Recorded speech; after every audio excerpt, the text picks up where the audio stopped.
everybody. Welcome to another episode of Shooting the Shift. That's Matt. Oh. That's Bryn. Hiya. And that's Dan from BOFI Racing. BOFI. Good opener. So Milton's run away to do Formula G things, and was meant to be here, but apparently the hotel bar's probably more interesting right now. Either that or he's died on the M6. That does seem like... Bit dark. Perhaps he's just having a shower after a day of driving. He said he was going to drive as fast as possible, so... He did threaten that. And his tracking has stopped working. Yeah. So Okay. So we've brought Dan from BOFI Racing. I'm just gonna get it wrong. It's BOFI Racing from now on. Right. I prefer that. Think toffee. So Okay. Toffee like toffee. Like Banoffee, yeah? Kind of, yeah. That's So what... we've brought Dan from BOFI Racing. Thanks. No No, worries. we Happy brought- to be here. We brought Dan from BOFI Racing just to have like a little bit of chat. So they provide a lot of performance MX5 parts. So we're back on MX5s, the thing we know about. No more talking about used cars and economics nonsense because you all fucking hated that. Yeah, Bryn, you start. You had questions. You wanted to. I do. We've answered one question because I want to cut straight to the chase with the important questions. We've answered one, which is how the hell do you pronounce BOFI Racing? You got Okay. it, Toffee Racing. Yeah. Question number 2: the is this guy called? Conan. Conan. Okay, Yes. I like it. Question number 3: why is it called BOFI Racing? Okay, so there are two meanings to BOFI Racing. Okay, as there are with most things. So BOFI, did anyone watch Brainiac Science Abuse growing up? Yes. Yeah. Yeah, okay. So that's basically the core of it. Boffins Racing, that's the idea. We'll come on to the other meaning, depending on how many of these I drink throughout, and then we can see what the score is. We'll leave that just in the middle ground. But I don't think it's important what the name is. I think it's a name that doesn't mean very much, and people seem to know what it is, we think. Sticks in your head, though. It does. Yeah. It's very recognisable and unique. To be fair, I think the traffic cone logos helped a lot. That I traffic, was so happy when some of these turned up in my order. I got like 3 of them. I was hyped. Well, do you want to know? Do you want to hear about the logo reason for being? I suppose. What do you guys know about the business or the team from years ago when it started? Do you know very much? The first time I remember seeing you guys is when I was on stand with Moss, and you were just next to us all of a sudden one day. Yeah. And they were very much encouraging me to go and have a chat with you about parts for my MX5 as it was then, which was just running a load of their stuff and demonstrating auto solo stuff all the time. So I imagine it's related to the cones in auto solo stuff. You got it. So we're a group of mates, 3 of us, and we got into auto solo. We'd been into MX5s beforehand, and basically my buddy Lee, who's one of the business partners, had a Turbo Mark II that he'd done like years ago on a budget, like $3,000 for a TD04 built 2. I think he had a spreadsheet back in the day. It was a cool car. He auto soloed that for a season or so, and then I got a fresh import Mariner Blue early car. Got it in from Steve at Goodwood Sports Cars in like 2016 or something. Got that in after having cars before and they were rusty and whatever and blah, blah, blah. We got this in. Excellent car. Fresh paint. Awesome. Get it in on the Friday. On the Saturday, we do a brake job. We put braided brake lines on it. And then the following weekend, we auto sonar it and hit cones. That's the game. So with this fresh car, smash it around the cones at an airfield, and that's what it's about, you know. So going out and having a laugh and using the cars with your mates is where it started. And from there, the journey of, hey, if I want to do this thing, I have to call this guy from Poland and PayPal him some money to get this thing that I need to do this turbo thing or whatever. And it became this just a weird idea, right? Why do you have to go to all these different forum people to get stuff to do the turbo stuff or whatever it might be? And then that kind of spurred we could kind of do it in one place, and that makes sense. That's kind of the abridged story, but the ethos is do more motorsport, do more auto solos, do cool stuff with the cars, you know. Well, that's what I always liked about you guys, because, well, I say always liked, when you first kind of appeared, I was like, well, why do these guys need to exist? All these parts exist. I know where to get them. But then it's like, it's not for me. It's not for people who've been in the scene for ages. The things that you guys do really well is, like you say, it's a one-stop shop. And it's fantastic at that. You can just go there. And the amount of info you guys know and give out, like, it's a place where I want to make my MX5 faster or better. Just go there. They'll sort you out. They know all the things. They've got all the things. Like, don't mess about anymore. I mean, I discovered the infamous stroker kit that for the 5 that will let me get to where I need to finish to finally win at my spite build, right? And it is a spite build because someone turned around to me and went, "You'll never build a naturally aspirated car as fast as my turbo," and my brain went, "F***ing will." It's possible for sure. So like. And then you're genuinely the first person I've mentioned this mythical stroker kit to that's gone, "It's this one, and we can supply it." Yeah. So we've in the last year started working with Marua directly in Japan, and we get in shipments, you know, every 2 weeks. And stroker kit is just a thing that we can get, and that was a mythical thing back when I was into it as well, you know. With ITBs and a nice head skim and some angry pistons and some porting work, you could probably see, you know, maybe 200 and something horsepower, 210, maybe, I don't know, we'll see. Chuck a bit of spray at it, 250, no worries. It'll beat a turbo build all day long, like a stock block turbo build anyway. Is it, you know, is the money the same? No, but is the enjoyment the same? No, it's going to be way better. ITB 2.1 litre stroker, high comp with spray on it. It'd be great. So I've got the Skunk 2 intake manifold and throttle body combo on mine, just because of stupid chemical engineer maths that Bryn doesn't agree with from his mechanical engineer maths way. But we'll see. We'll see when it's finished what it does. I've got some anecdotes on Skunks. Because we do have a dyno in-house now, and we've done a number of tests on various compression ratio cars with low mounts and EFR turbos, and I can tell you categorically that Skunk 2 will make the same power peak and more area under the curve for about £3 less boost than the VVT manifolds. On every car, just £2 or £3 less boost makes the same horsepower, and that's just because there's boost. As you know, boost is just a measure of pressure, which is a measure of restriction. So there is an element of restriction in the intake. Does it make your 350 horsepower fully maxed out thing become 370? No, it requires less boost to do the same number. There's other restrictions to think about. More efficient. That's what we want. Yeah. Nice. There you go, Bryn. Logic. My logic was sound, Bryn. Sure. So playing with MX5s round Coney boys to business that, well, we all want to buy things from.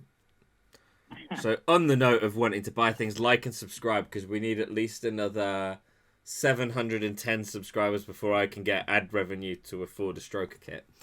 Yeah. Dude, hit that bell. Matt, come on, I know you've got some NC questions lurking about in your little magical budget build. Remember, Matt?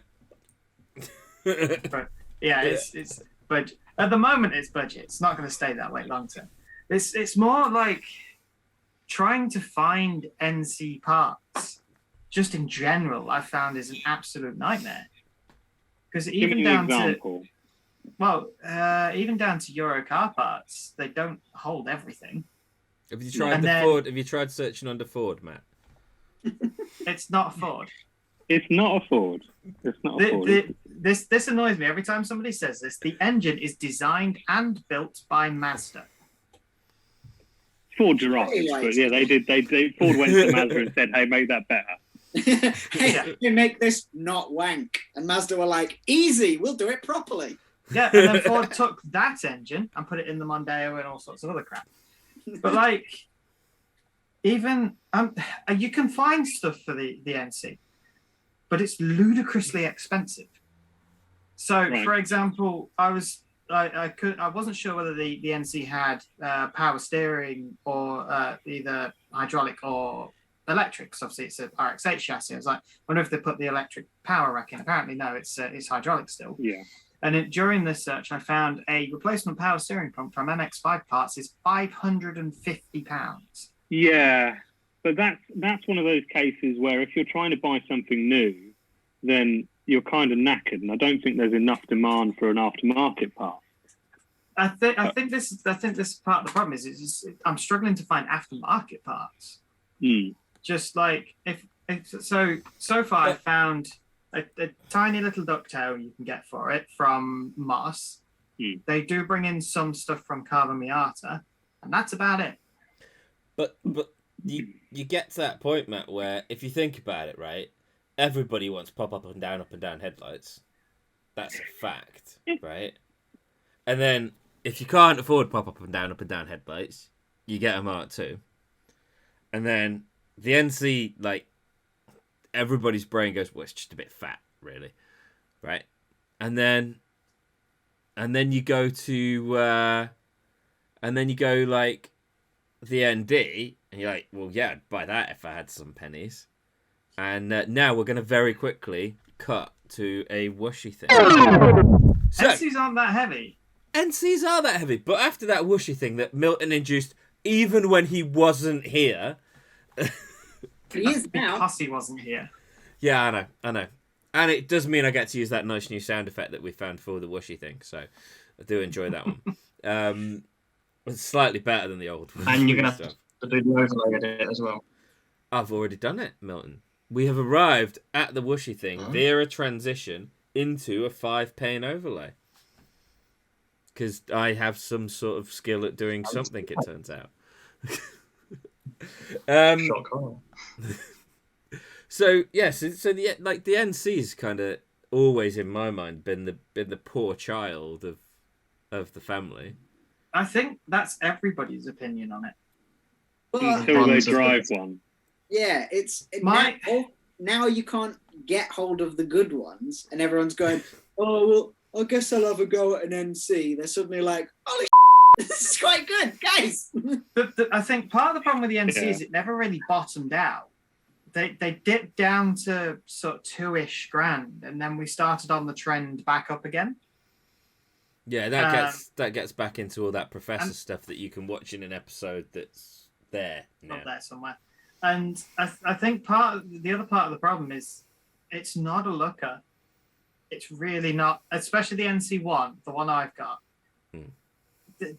I'm not a fan of the front bumper, and I will be changing it at some point. It's like a fat kid that's been stung by a bee. It looks like the kid that the other MX5's models bullied at school. And the 3.5 and the 3.75, they're a good.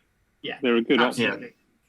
But well, it's kind of like the Mark II, isn't it? Where they made it for a couple of years, and someone went, "No, that's just terrible. We need to try again." Like the Mark II facelift came out really very quickly after the Mark II. Well, the NC1 they made till 2009, I want to say. When did they release it?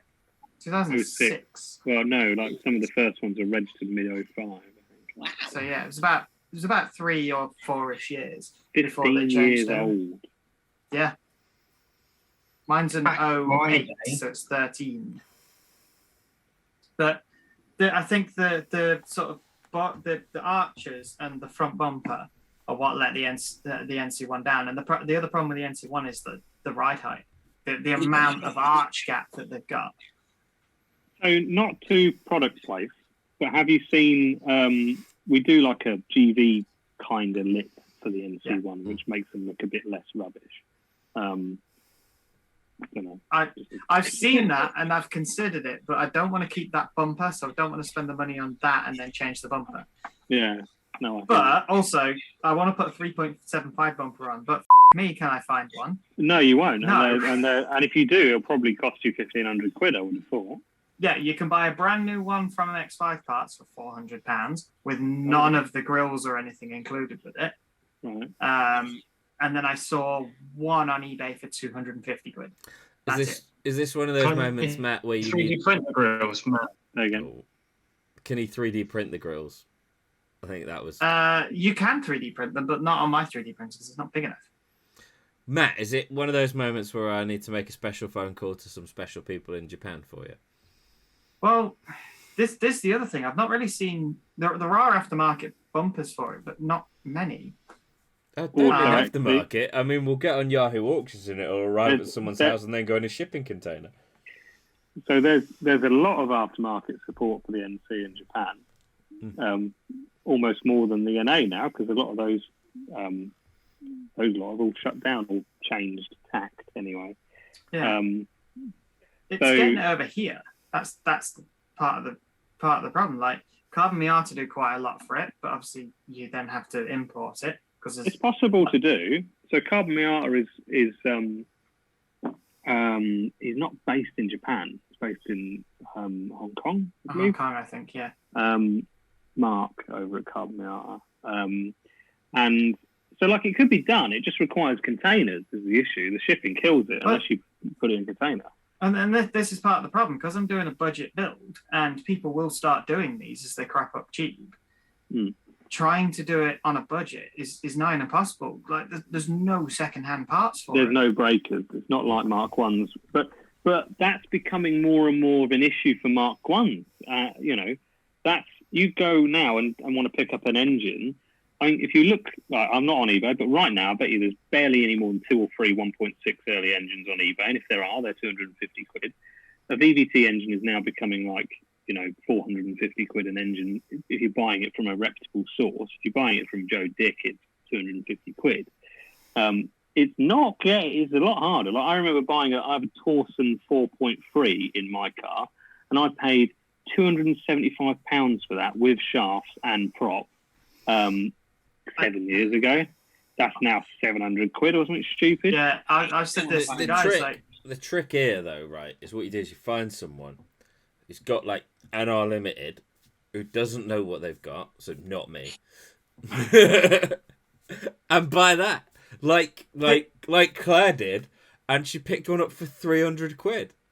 So this is the point. I made this 300 quid for an R Limited, which has the Torsen diff, the light and flywheel, everything you could possibly, even if that car's rotten, everything you could want to harvest from a Mark 1 is there to be harvested. Because we're at a point now where I made this point to the guys, a month or so ago, that somebody was selling one for 700 quid. I just turned around and went, a CAS diff is cheaper. Yeah, well, it's not. Well, we're getting to a point where you'd sit there and seriously question which one you'd buy. So we obviously, you know, we're selling CAS diffs and a few other diffs as well. We've definitely seen an uptake in it, because even if you say, right, it's 700, 800 quid for a diff, the rebuild kit and someone's time to set it up, that's about 1,300 quid you'll be in it for. Yeah, but at least you've got a brand new diff. And arguably, if you can't rebuild a diff anyway, you probably need to rebuild a 30-year-old diff. Then you're going to be in it for the labour anyway, so you're more or less the same money, as you said, just to back that up. But the other thing with the CAS diff is it's going to keep its resale value. Because you can turn around, you could use a CAS diff for a couple of years and sell it for most of what you paid for it. Yeah, I'm in a position where we're seeing builds that are far bigger than the community might expect as an average. So I would say that most of the builds like that are either keepers or they might fall onto the market in 5-6 years' time when the car they're attached to is 10 grand, you know? So I can imagine, you know, there's been a few turbo cars, you know, stock engine turbo cars up for sale for 6.5. Now that kind of setup was, you know, Mark 1's in reasonable condition, you know, bit crap paint, you know, original-ish or, you know, honest sills, 6 to 7 grand, and people are paying it, you know. And I don't begrudge them it, because you can't really build a turbo car for much less in my world. Bryn can attest to that. Yeah, I have a spreadsheet. I can tell you exactly how much I've spent. Yeah. So, you know, and especially if you're paying someone for the labour, then, you know, cars are 10 to 12 grand minimum, you know, really, like a decent turbo car. So I can imagine in 5 years' time, those cars that have tried to be sold for 7 or have changed hands, you know, especially if they've got stuff like Kazas in them, they're going to just bump another 4 or 5 grand. I mean, I've been offered 8 for the R Limited a while in ago. the condition it's in. In the condition it's in, yeah, a while ago. Really? Like maybe, yeah, with its rusty sills and arches, because people know what I've done. Like, there's a few people know what I've done. They know what it is. Someone who knows what I've done to the engine already as well. But you've not? Have you opened it? The engine?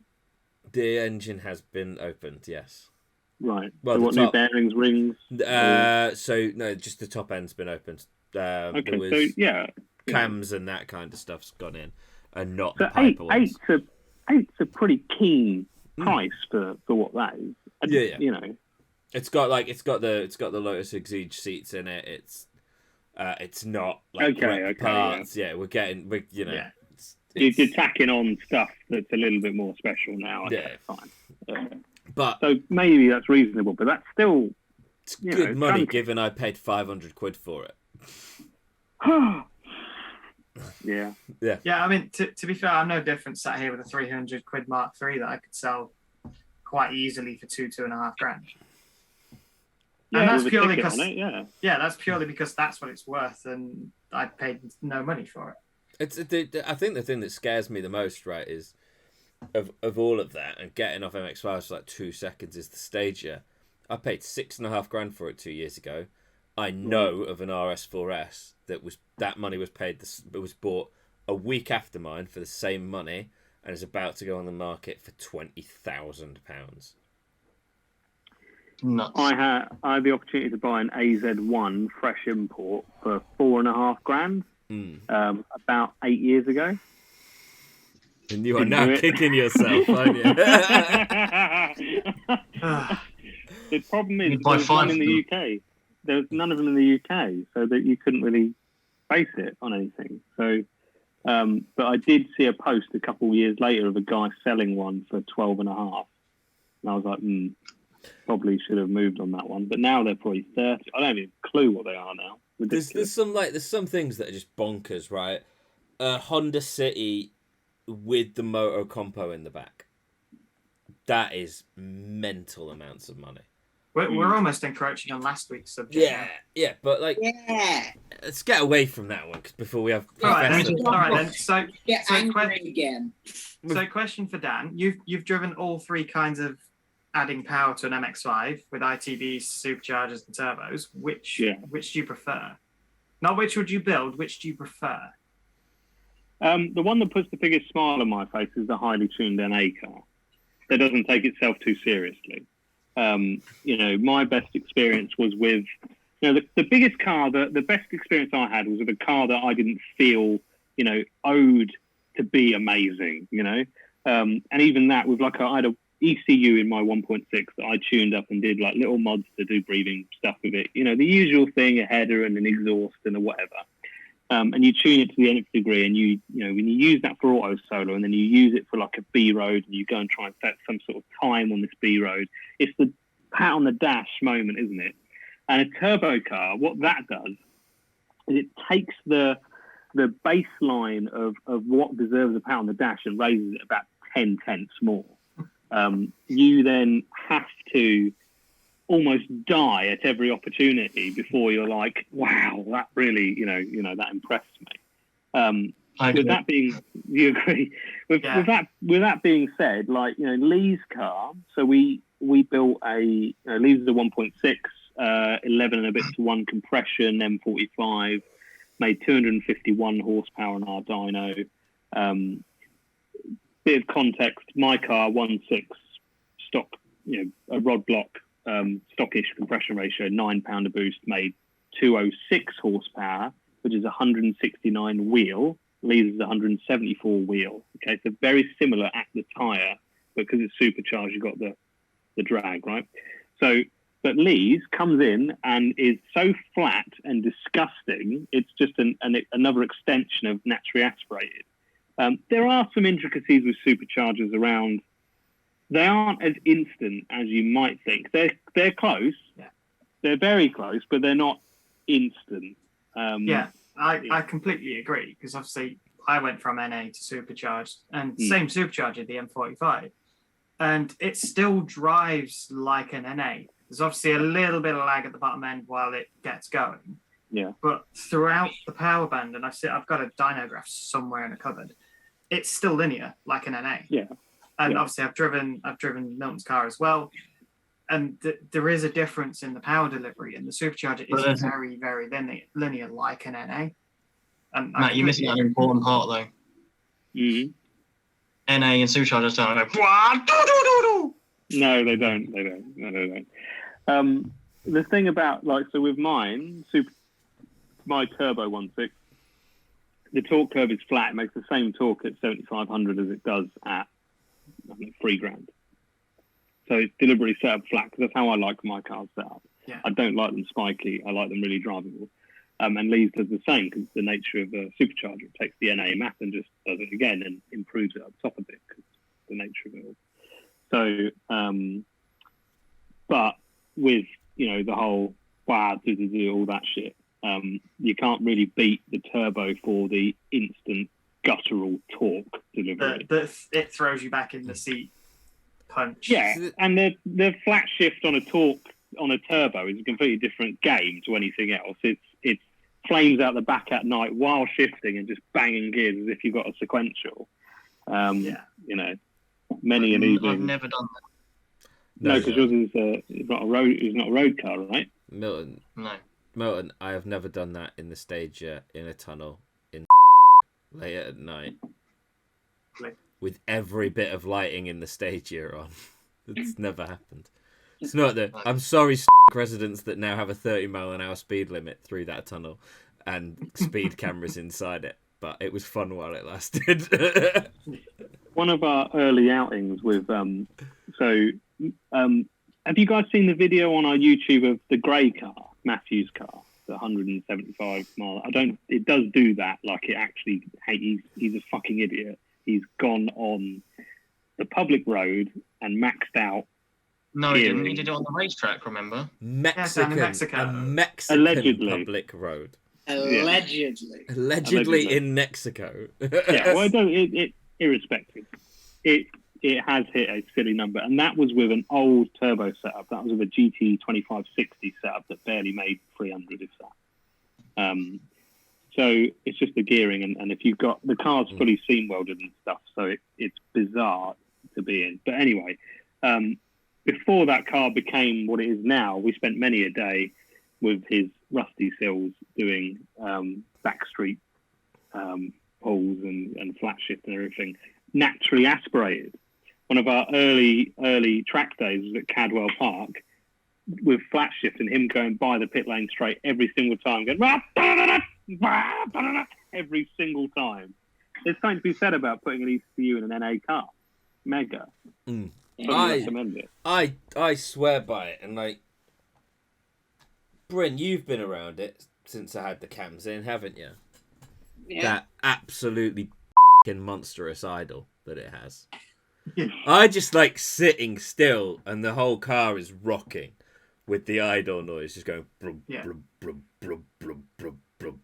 Sounds like it's about to stall, yeah? Yeah. It's beautiful. It's a like, and Dale at Bailey's Performance did some particularly stupid things, including ripping the vacuum line out from the ECU to make it just It's just throttle body and air temp sense, essentially. Yeah. Oh, okay. Yeah, fair enough. Don't know if I would do that on a plenum, but yeah, fair enough. It is entertaining. Yeah, and periodically I have an excuse to rev the nuts off it so it doesn't die at traffic lights. Jesus. You can't beat that idle lope from a big set of cams, though. That is a joyous experience. Before I put my Pipers in, when I was going to do mine, I spent just literally at work most of the day just listening to videos of idle lope, and I would just sit there happily working along, listening to like. There's a really, unfortunately, a really sad point to make about idle lope. Most of the time, it's because you need to dial out the overlap for best power, and if you make best power in a dyno, you won't have any idle lope. I'm really sorry. On those cams, anyway, they're not like mega race cams. So. Right, so whooshy bois thing. Well, Milton got food, and I suppose me and Dan probably got more beer. It wasn't my. This wasn't my fault. Milton, it's always your fault. Just accept it. Too many beers in. Even when he's not here, it's his fault. Yeah. So Milton, how was your drive today? Yeah. It was long. Took us 2 and a bit hours, but after working all day. But we're in the hotel now, so you weren't ready to race competing tomorrow. Today. You're competing tomorrow. It's Saturday, Sunday, round 3 and 4 of Formula G, the final ever, maybe. How are you sitting in the standings? Third, second, fourth. It's between second and fourth. There's like 3-4 points in it. So really, really important question, Mills. Are you gonna claim lifelong Fueltopia championship by it just never happening again, like you did King of the Bins? I'm gonna try. I need champion to be Woodham. That's the main culprit. Just undefeated power sprint champion. Yeah. So it sounds like you need to go to BOFI Racing and make a forged engine and make 6 million horsepower. By tomorrow morning. Yeah. We got plans. Do it tonight. We got plans, which is a nice segue into something else that I wanted to ask Dan, right? Yes, excellent. So, I've just finished my build, which is a little bit more than what people normally do as a forged build. You know, when you build an MX5 engine, the standard thing to do is put some rods in it. Sometimes you might put some pistons in it, and usually that's it. Then that's what people do. But there's more. Obviously, there is so much more you can do. I did a bit of head work, kept my Piper cams, changed the timing, but obviously the old school way that people look at tuning is stages. So my question for you is, what are the stages that you would go through building an MX5 engine? What would be your suggestion if you want to do more than just a rod build? What's next? What's next? What's next? Okay, so are we classifying stage 1 as No, none of that shit. I just want to know what the progression is. Don't you dare give them stage numbers. Dan, give them numbers just so we can watch him go off on one. Okay, well, what I'll do is I'll tell you how to build the most engine. That's probably the best way to put it. You can do the most engine, but like, let me get him. Rather than in order of, like, you know what I mean? Like, go on, what's the next thing you'd do, maybe. Okay, so we're kind of there because, like, with Matthew's car, we've got to a point now where we can't really push it anymore. He's got a 7163 Borg Warner on it, and a Barra boost. It makes 328 horsepower on our dyno, an EFR 6258 with a 85 AR housing, getting technical now, makes 304 horsepower at a Barra boost on our dyno flywheel. Okay, if I chuck another 5 pounder boost on the 7163, it makes piss all difference. Okay, because you're out of head. So mathematically, when you look at the known CFM flow limits known, I mean, I don't know them. It's based off the internet. If we had a flow bench, I could really categorically say, with this much pressure, you are at the limit of the head flow. We believe we're more or less at that sort of head flow on our dyno. Every dyno is different. I don't know what number it grades on a different dyno. Don't know, don't really care. Just know what our testing has shown. So what's next for a legitimate high horsepower build? You start with a block. We've not killed a crank. People have killed cranks. So let's just say we stick with a standard crank that's been balanced and checked. Good crank. Standard block, ideally a VVT block because they have a crank girdle. I'm a 1.6 guy, but if you're building horsepower, you don't do a 1.6. You build a 1.8 VVT bottom end. You stick a boundary stage 2 pump on it. You keep the oil squirters. You do billet main caps. You line bore those main caps out with ARP main studs so that you've got as strong a crank sort of hold as possible. You then have 2.5 to 3 thou of oil clearance for those main galleries.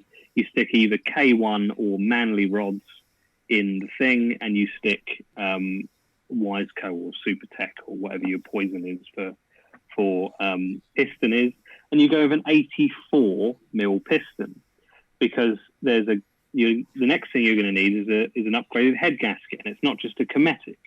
There's a thing called an Athena cut ring head gasket, which is literally a Cooper ring style. It's physical rings that you put down with a composite head gasket, and when you clamp load the head down with ARP studs, it crushes into the deck of the block, into the aluminium of the head, and combustion cannot get out of there. The only way it's getting out is if it stretches the studs, which you then need, because normal ARP 2000s are not enough. You need ARP 625 custom AGE head studs at £500 a pop instead of your £200 for a set of head studs. You do that, you put it on a head that's been bored the out and made like a really nice, flowy thing, and you stick some disgusting turbo cams on it. That engine is then good for a stupid number. In theory, it's good for what the chap in America did. He's 900 horsepower and E85 or whatever. That's then good for that. You need a fluid damper or an ATI damper on the front of it. You need a flywheel on the back of it, whatever you want. I like a lightweight flywheel. I prefer how they rev. Whatever you want, doesn't really matter. You need a disgusting clutch because at that point, you either put an organic, like our full boost, which is a billet clutch with a decent pressure plate and a Kevlar material, and that will hold like circa 400 horsepower or so, but you can't launch it. You can't be harsh with it. It will burn up. But if you stick something really aggressive on it, you're just going to kill every gearbox attached to it because you're just going to rip stuff. So you've got this head. And you go with the BMW conversion then? Say again, you have to, yeah. At that point, you have to go to BMW conversion, or we're doing some work with the 6-speeds to try and work out, can you improve? There's a circlip that fails, and can you improve oiling through like an oil, oil bar, the top of the gearbox with an integrated oil cooler that then puts oil out properly around. 6-speeds. I'd love to make one live, but I think it's BMW box or bust for that sort of power. Matthew killed his 6-speed at Bedford after a long day stint at 328 horsepower. It's the first 6-speed we've ever killed, and it was killed on track due to getting too hot, and it's dead. Well, it's not dead. It's pretty though. That's a technical term, Dan. Yeah, technical. The gear lever wants to come out, you have to hold it in gear while you drive. And there's a few technical reasons why it does that, but irrespective, BMW box for proper numbers seems to be the way to go. Skunk 2 manifolds we discussed earlier do make more powerful, less pressure. So you've got more pressure. So, for example, Milton, you weren't here. You stick a 10-to-1 engine at 20 pound a boost, it'll make 340 horsepower. At 17 to 18 pound a boost, it'll make 340 horsepower with a Skunk versus a VVT. They make the same power for slightly less boost. So you do that, or you put like a Gizelworks intake manifold from SPS on it, or some big tubular manifold with T4 and a twin scroll T4 71 series or whatever big ass turbo you want on it. And then you can make stupid numbers, basically. But to go from a rod block stock piston build, which will take a disgusting amount of power. We only killed Matthews because he over-revved it, racing a bike to 8,600 RPM in the log, and it bust a ringland, and that's all it did. And the cast pistons at 10-1, you can push pretty damn hard. They're not knock limited on 10-1 pistons if you've got the right, supporting mods. You'd be surprised, Bryn. They're really fun when they're high compression. You don't need a lot of boost. Yeah. Interesting. I mean, I'm not surprised they're not limited. Like a standard MX5, you have to, like, as in naturally aspirated MX5, you would have to work really, really hard to get them to knock. The answer is they are. So, like, for example, with your turbo, where it's a small turbine, right? It's really responsive.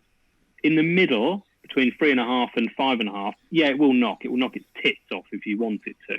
Up a little bit higher, you've got more headroom. But on something like an EFR, where the turbine is so much bigger than it really should be, you have way more overhead.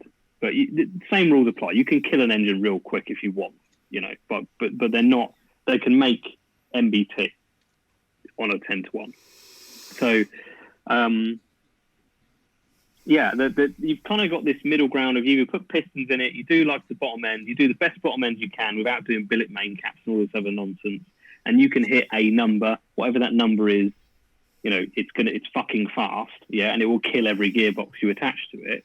If you then step it up to the next level where you can kill every gearbox that's attached to it again, and kill every diff and kill every prop, the gulf between the two is huge. Big cams, loads of work, loads of expensive parts, and there's still not a truly reliable option to put behind the damn engine to make the thing live. Does that answer the question in an elongated, roundabout way? Yeah, in a way, I guess. Yeah, I mean that gives you all the parts that you would need. I guess the other side of that is what route do you go down? So the opposite sense. So you talked about there all the bits that you need to fit to make the power. Yeah. The other question is in what order do you want to fit them? Because obviously if you just have a standard engine with rods and pistons, so you've made it stronger, but at the end of the day, it's still kind of a standard engine. What people do to make more power is throw a bigger turbo or more boost at it. Yeah. You've already mentioned the skunk manifold that allows you to, get the numbers with a little bit less boost. But what other things have you guys seen that give you a good bang for buck? So, for example, the way that I did my engine is on the ethos that the best boosted engine is a good naturally aspirated engine with some boost thrown at it. And any cam is a turbo cam and all that kind of, malarkey.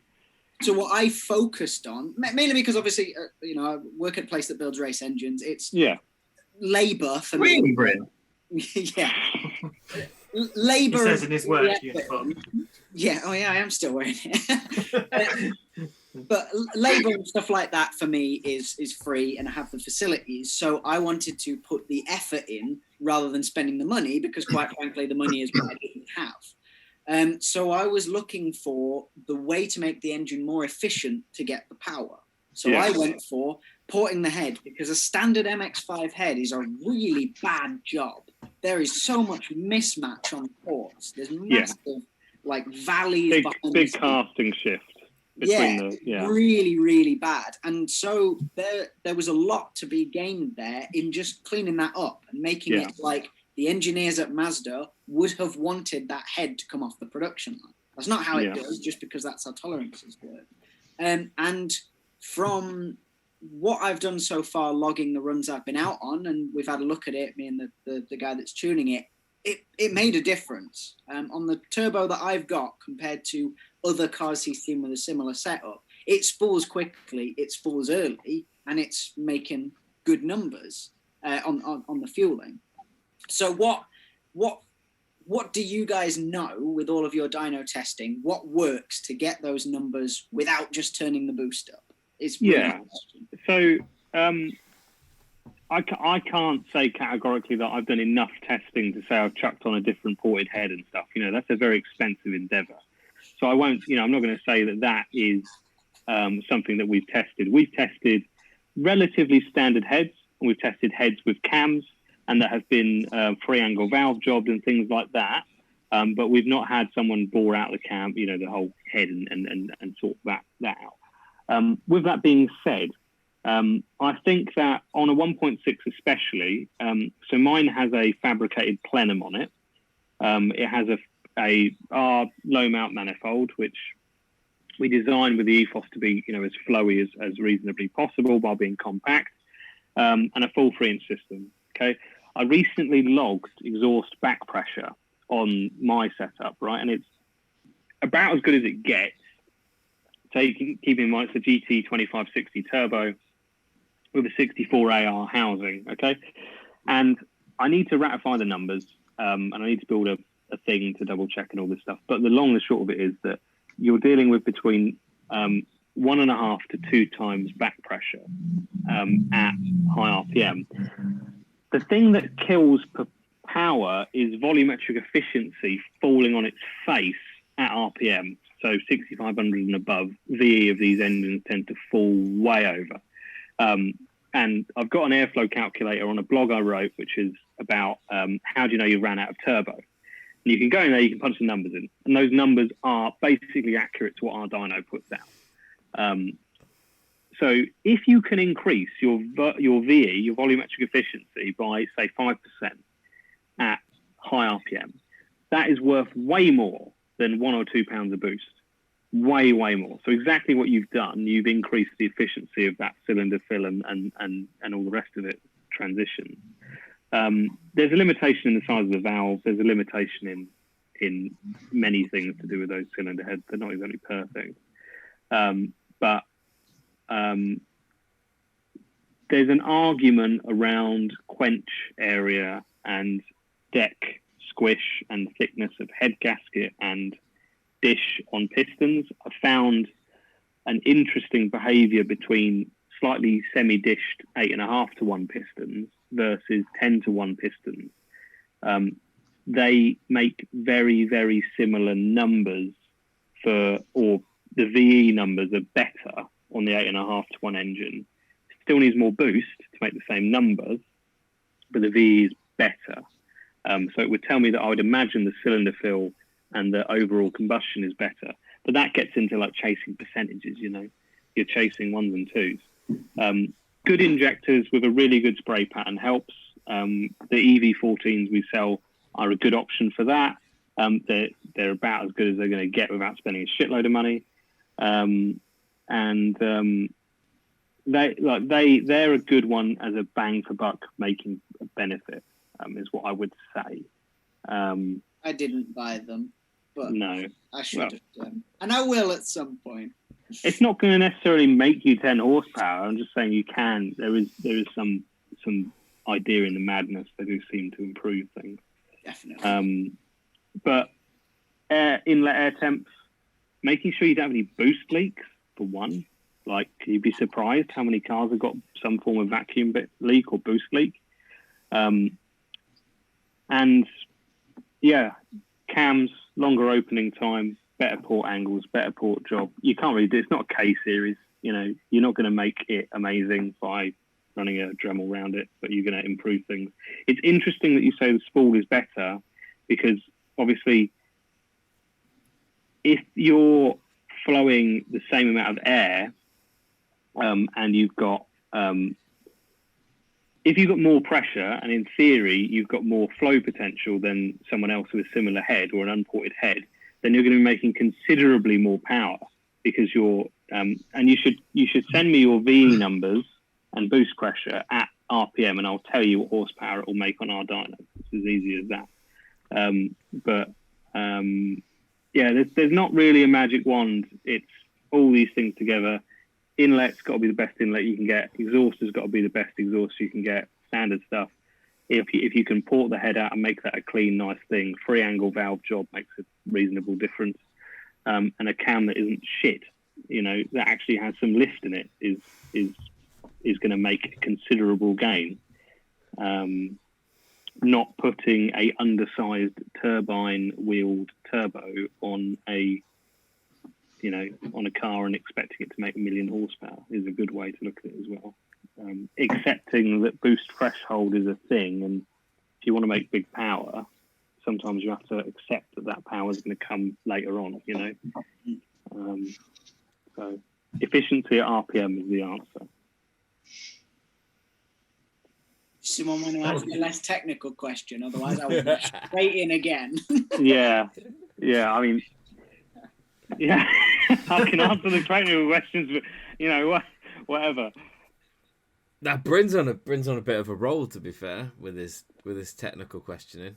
I think I've asked what I want to ask. I think the interesting thing between mine and Bryn's I have a question. Uh-oh. Go on, Rowan. Uh-oh. The coil pack plug R8 conversion thing's worth it. You know, the HT lead, Toyota Cops, that's it. Plugs. So, yeah, but at the same time, unless you're running enough cylinder pressure to really warrant it, it's kind of a band-aid. How will you know if you're... Are you killing spark plugs? Are you blowing out spark? Is that because you've got oil in the cylinders? Not since I got the new ones from you. Yeah, so I back in the day I did a coil on plug test on my on when it was naturally aspirated, right? I moved it over to coil on plug, naturally aspirated. There's something about being able to have a bigger gap, which is giving you a better burn, which has some transient throttle benefits.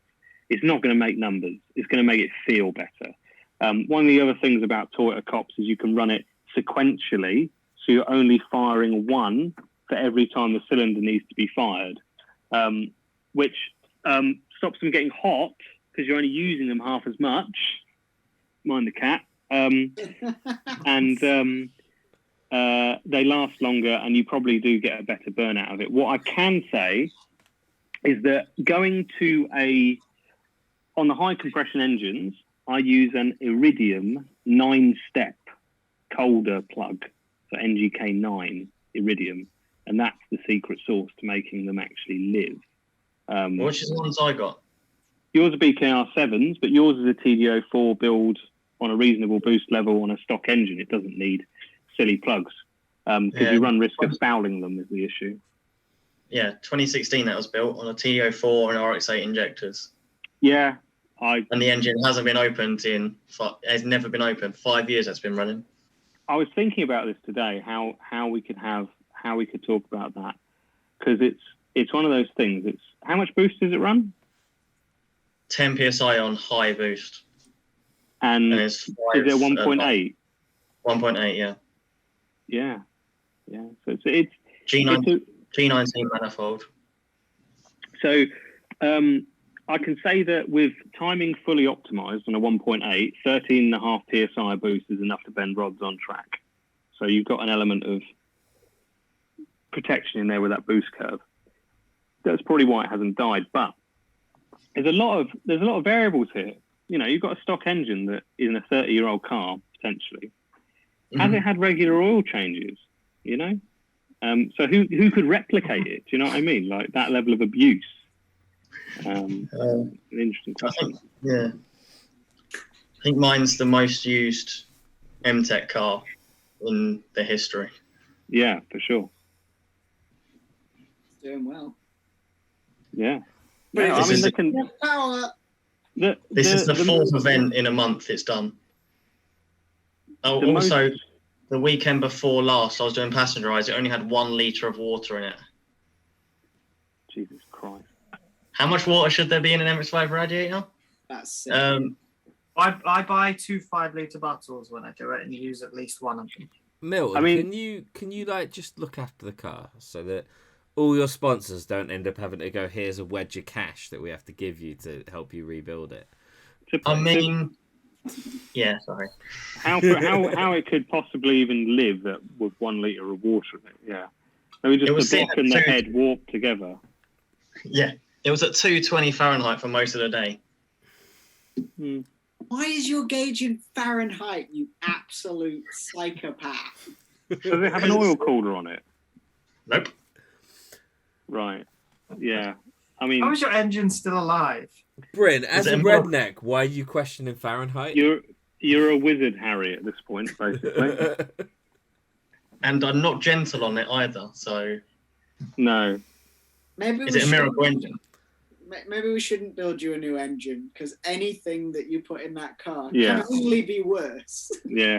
This is the thing. Like when we first mucked around with Matt's turbo years and years ago, when it was on just a manifold and a crappy GT25 thing, and we turned it up until it wouldn't turn up anymore on the stock engine. It never died. It took absolute levels of abuse, not quite the Milton level, but it was the most abused it ever was.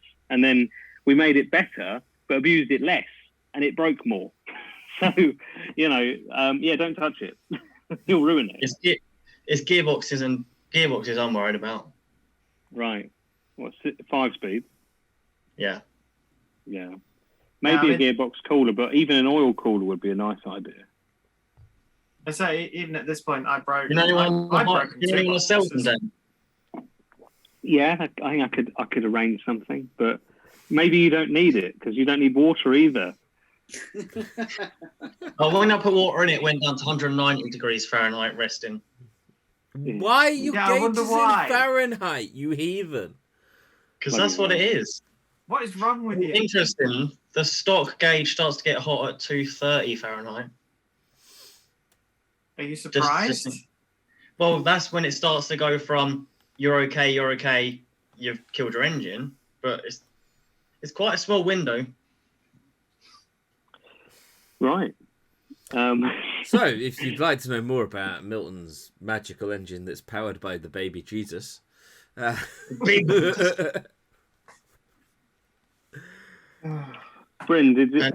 because we're dealing in literal, fairy tale problem, no one can replicate this situation. Did you have another technical question, Bryn? Although I don't think I need to answer it. Milton just needs to just clone that engine and give it to someone else. I think I was going to ask. So I was going to ask a cam related question. Yeah, because okay. Bryn's gone Piper. I went Tommy. Cool. For purely expensive reasons, really. It's Cheers, because you Bryn. saw the Japanese name and you were like, "Ooh, I need it." What are the Pretty specs? much. What's the duration and lift? 256, 258 duration. I can't remember the lift off the top of my head. So it's a Piper cam. It'll be like 9.5, maybe 10 at a push. It was a while ago. There was a lot of beers between then and now. Well, what's the actual question, Bam? Which would you go for? Would you go for Bryn's regrounds over? I don't think it overly matters. The thing about the Tomei's, obviously, you say it's got idle lobes, so it's going to have quite a bit of overlap because they've ground the cams in the lobes in a different position. So the overlap's going to be quite a bit more aggressive than Bryn's is. Is that relevant for a choice? Not terribly, because you dial that out and you find mean best power. We spent about 6 hours on the dyno with Lee's supercharged and adjusted them right out and didn't give up any down low and picked a load up top by dialing out the overlap. Now, with an NA engine, if you want it to make all its power above 5 or 6 grand, you want more overlap. With a turbo engine, if you want to be a rally cross driver and have 40 pounds of boost at 2 grand, then you want loads of overlap, but then you can't rev it out, so you need a variable cap. It's a big question, and it's. Wait, what? I can have all that power at? Yes, please. Bryn makes it work. You can definitely have torque a lot earlier but you then bend the rods is the problem.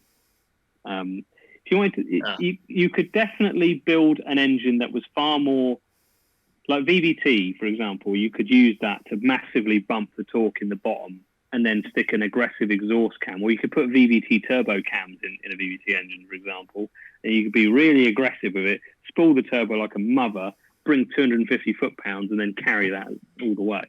That's the game. Does that help? I mean, we offer cat cams for a lot of stuff because I know what the specs are and they're quite gnarly. You have to notch the cylinder head in for most of them that are not just bland drop-in ones. Bren, you're the engineer. Does that sound like a good thing? What, cams? Yeah. Love cams. Cams Cool. are the best. Cams are what you want.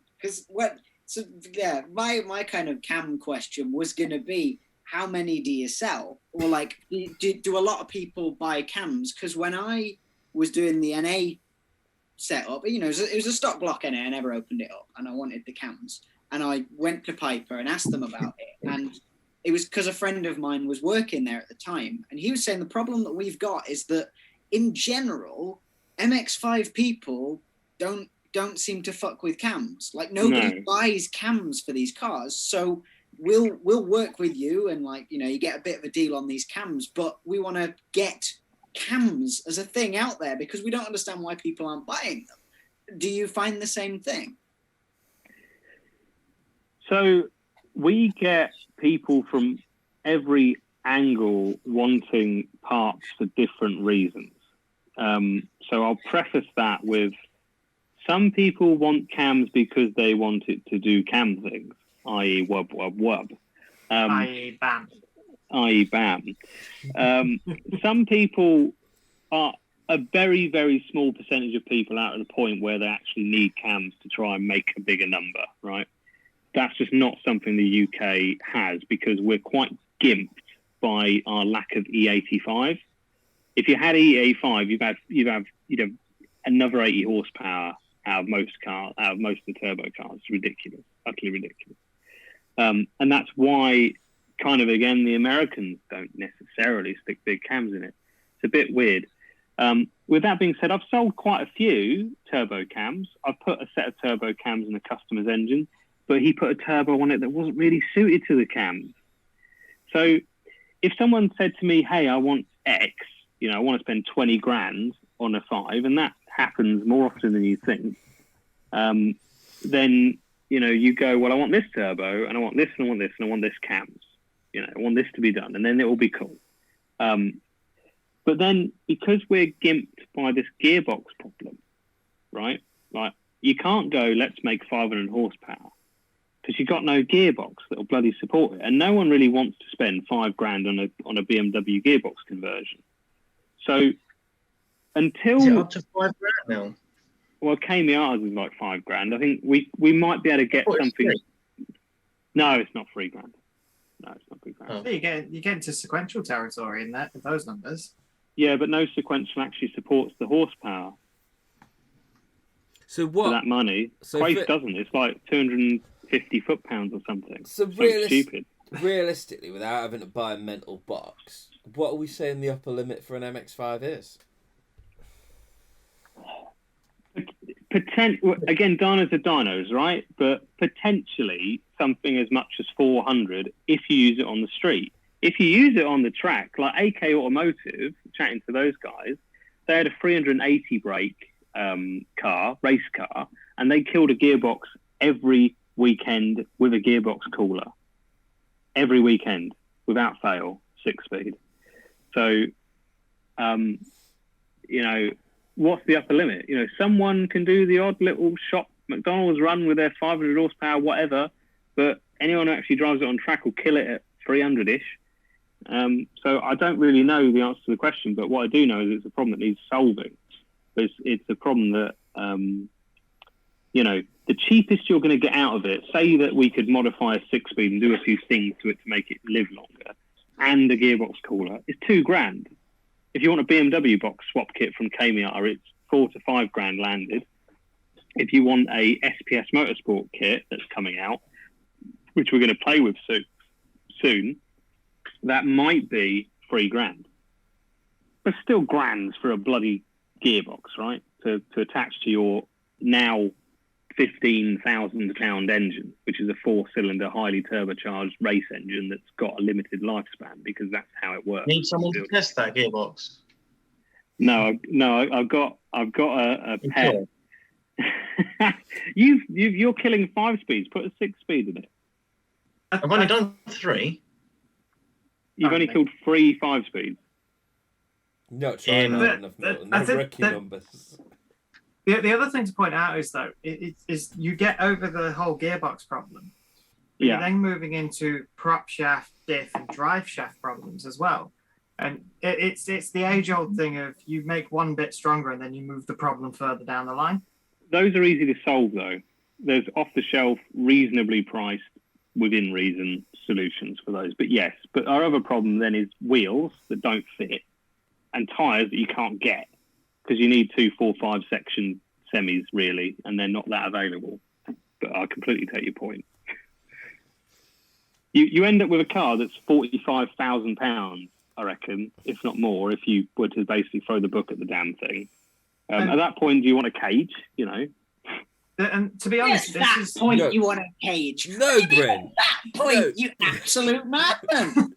Bryn, No, a full Bryn, cage, no. not just a roll bar, full cage. Bryn, you don't want a cage at that point, right? Because at that point, when you crash in an MX5, it is You're gonna die folding anyway. like a tin can, and you accept your fate. I mean, to be fair, That if is the point. That is the point that you go, I'm going to take the cage out to save some weight. now, if you've put 50 grand into your MX5 and you crash it, you don't want to survive. Yeah, exactly. I think the other question you've got to ask yourself is if you're laying out and you're going to say, right, I'm spending 50 grand on this MX5, do you not want to start with a different chassis?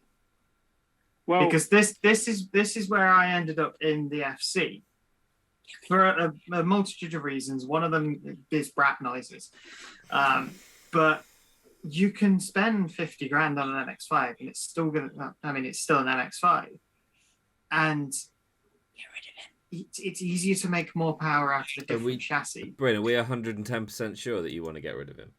Kill him. Because I can boot him from this like in seconds. It's done. I think the argument to that is if you've got a two, say it's a £5,000 MX5 shell and it's lovely, and you've made it into this £50,000 500 plus horsepower monster, because it'd be that kind of thing for that kind of money. It'd be pretty stupid. One, what else can you buy? 2, what else can you bin into an Armco and not, and replace relatively easily with a bit of graft? Yeah, see that's the argument for doing it. See, because you can go and relatively easy buy another MX5 shell. If I bin my FC, I'm not going to find another shell that I can do. I can spend 20 grand on it and get the same end result and save £30,000. But if I bin it, I'm going to have to spend £30,000 on a new shell. My logic here, right, is, and I'm coming from the immortal words of my grandfather who ran a bike racing team. He said the closest you're going to get for the level of money that you can put into a bike and a car to the fun of being on a bike is in an MX5 NA chassis. Shit. That is why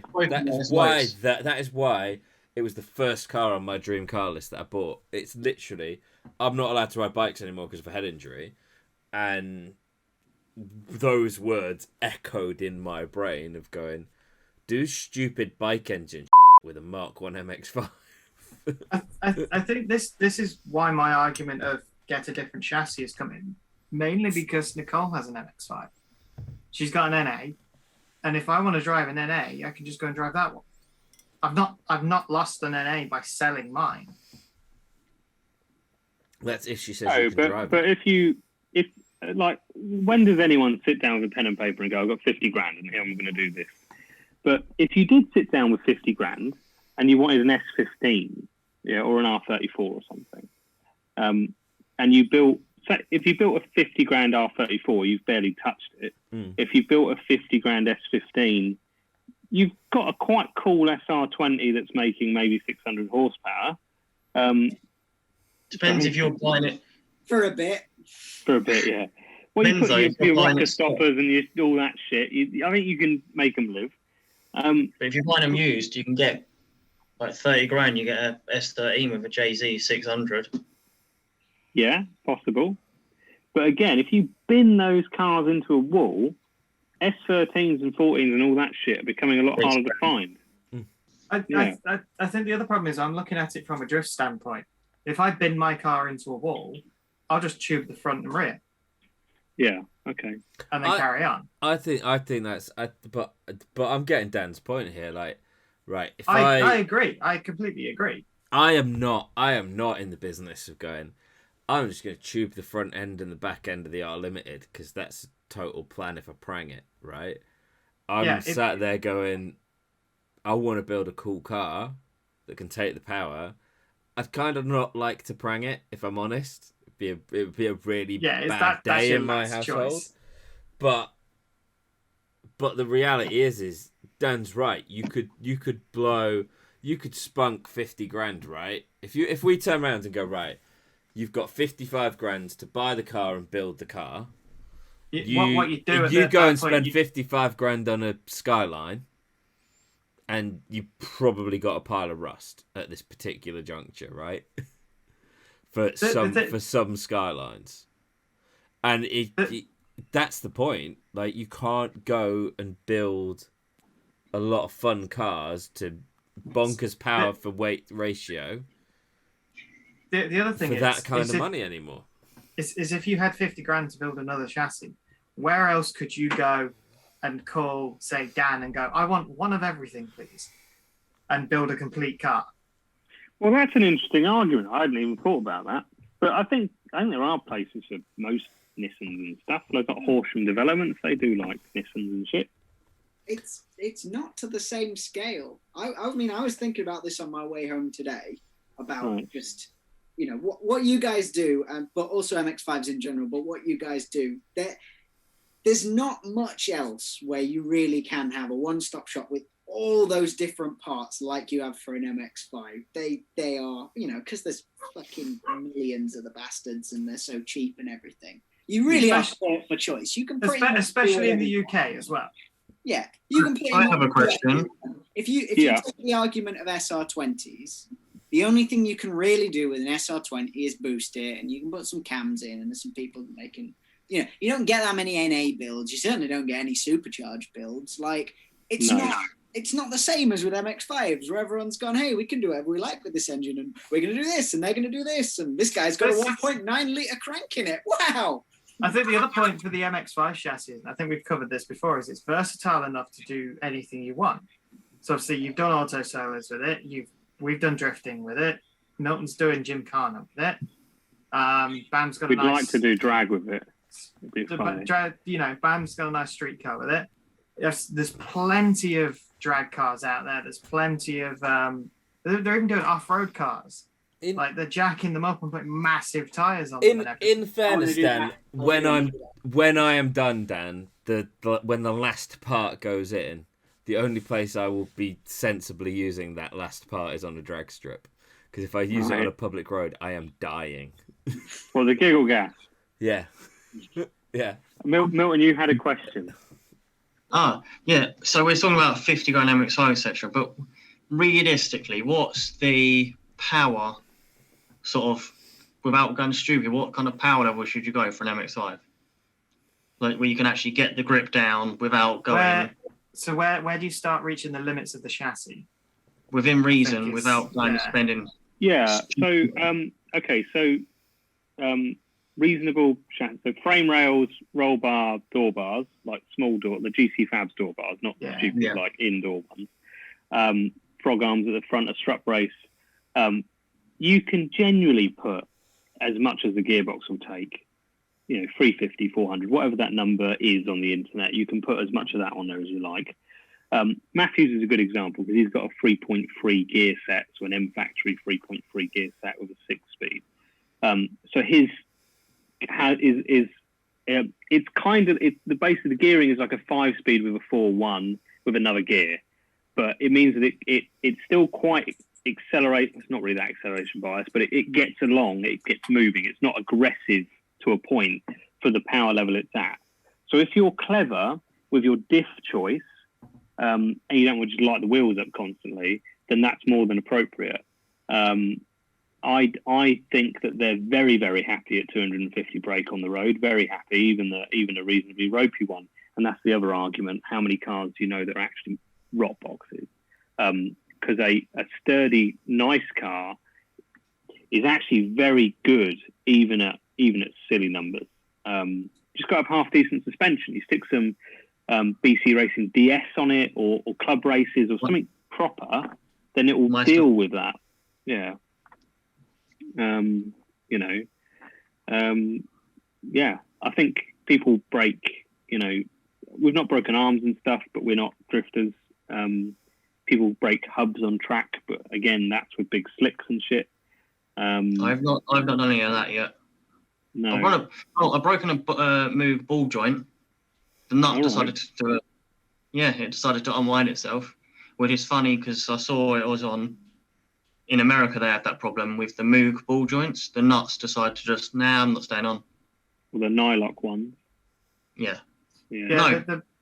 No, it was a castle nut with a big clip in it. Oh, right. So I know the hubs are a common problem on the rear of the NC, but that's only on track. But again, that's probably running slick tires. You're putting a lot more force through the rear.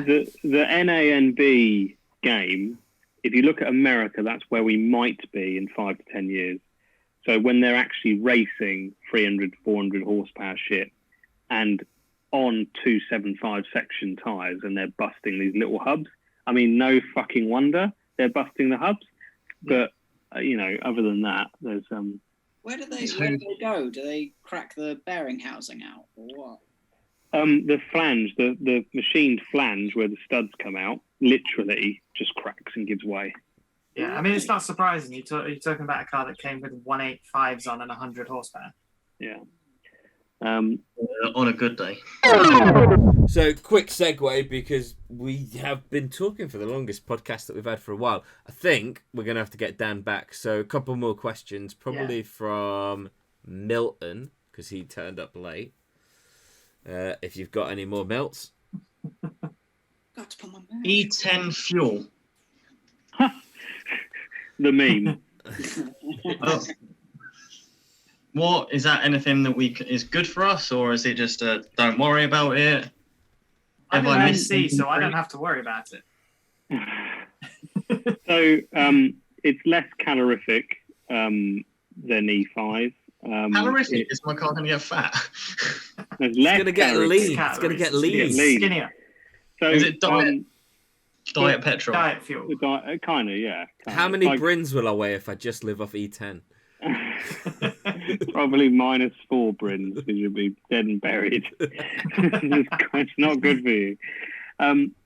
For early cars like Mark 1, Mark 2, the only thing that's concerning is that the fuel lines are the rubber lines just need replacing because they'll get chewed up by the ethanol over time. They're kind of going to get chewed up by E5 anyway, so it's not that different. It's going to deteriorate quicker. And the O-rings and the injectors. I think anyone who's into maybe a kit needs to be sold or something, but at the end of the day, someone needs to do the job of just changing these rubber lines out. And then because the NAs run rich, go on. So you're saying there's a market out there for someone to design some new fuel lines and O-ring kits? No, they already exist. Red and black. Somebody just has to sell the two together. There's your next product. There is definitely a market for someone to measure the standard lines, cut them up, put them in a bag with some O-rings and some nice clamps. The one that I wanted to know about, because I'm going to try and keep this segue very brief. This annoys me with almost all car clubs at the moment. Everyone goes, E10, is it a problem? And everyone else goes, just replace the fuel lines. The one that concerns me on the MX5, obviously most people making any power have replaced their fuel pump anyway. What about the regulator? Is the regulator a rubber membrane in there? I haven't pulled one apart. I don't know what fuel pressure regs look like, but that's the other thing I expect would be a problem. I believe, I haven't pulled one apart either, but I believe, yes, it has a rubber diaphragm or some sort of, it's not a metal diaphragm, I'm certain of that. Whether it'll be like a Teflon or something, I'd be surprised.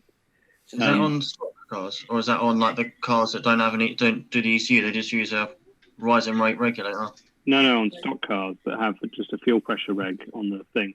Obviously, if you've got a cheapy rising reg fuel pressure regulator, I wouldn't trust that anyway. But for the standard fuel pressure regs on cars, which mine runs it, but I would prefer to run an FPR 800 or something. But yes, that probably is of concern. Probably needs testing. If that is the issue, then that's pretty, isn't it? Because that's like an actual thing that would cost money to fix. Yeah, that's my worry. Is you can replace everything else except that bastard. You could put an adapter on it, probably of some description to fit. Anyway, you can definitely do it. You can fix it by spending 150 quid on like a TurboSmart product or some China product or something. I don't know, but you can definitely fix it. But it's like 50 quid, not 5. It's quite a different job. Yeah. Yeah, see, my plan for Nicole's N8 is to put ethanol lines in. Mainly because I want to do that for the FC, because I'm doing the FC, I want to future-proof it. So if I want to go down the route of buying proper race fuel or ethanol or all of this, I'm just going to put lines in that are suitable for that, so I don't have to do anything later down the line. So I'm going to have some spare fuel line. I'm just going to whack that straight in her car. She's probably never going to run the E85. If so Gates Barricade is a good brand, but if with your FC, I'd probably be running Teflon core AN or JIC stuff. Really, I wouldn't be mucking around with rubber hoses as such. Not that it really matters, but I was say around 450 anyway. I don't think it's going to be a massive concern, but it's not required for sure. But it's a nice thing if you're future proofing it. That's the point. Yeah, there's some things I want to future-proof and some things I don't, because honestly I'm going to do another engine like we were chatting about before we started. But yeah, I think if anybody's ever concerned, just stick fuel lines that will take E85, and then if they decide to go to E15 or something, you're still not going to have to worry about it. If you're really concerned, buy a broken Tesla and stick it inside your MX5. That works too. But that is a different topic for a different episode where we have Dan back in the future. If he's willing to come back, we'll have a chat about with him Teslas. No, we can talk about MX5. We've got at least another 8 hours of MX5 chat in us. Don't worry about that. I'll come back. Yeah, no worries. Wicked. So we're going to have Dan back in the future. So comments below. Let us know the questions for next time for Dan. Milton, good luck tomorrow, which was actually 2 days ago. Yep. Using that and DeLorean. the day after tomorrow, which was 1 day ago. You came first. Of course he was. King. We'll figure out letting you know the week after, because editing and time travel aren't, well, time travel isn't real, editing is real, but we won't know before I need to upload it. We should buy a DeLorean, but in order to do that, we still need, just looking at the number, it's just rolling around through subscribers now, we still need another 710 people so we can get some ad revenue. And we need people like Matt to stop using ad blockers. You still get paid regardless of my ad blocker. Doesn't make any difference. So, thanks everyone for watching Shooting the Shift this week. That's been Matt. Bye. That's been Brent. Bye. That's been Milton.